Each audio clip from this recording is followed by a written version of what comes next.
This is our model unit, Class A property. Just gonna show you some of the upgrades we've made.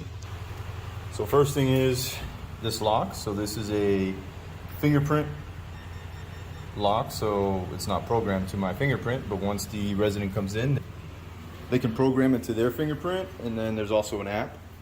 So you can open it either way.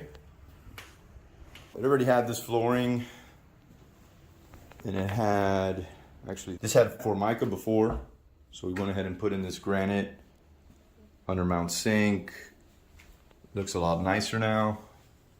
The tile was in already, everything else was in. And then over here in the kitchen, so they had the granite here in the kitchen, but they had Formica here, which didn't make sense. So we went ahead and added granite here as well.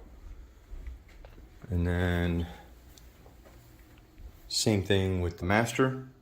It was Formica, so we went ahead and put in the granite, and then the rest was already done. So it had black appliances, so we went ahead and put in the stainless steel appliance package as well.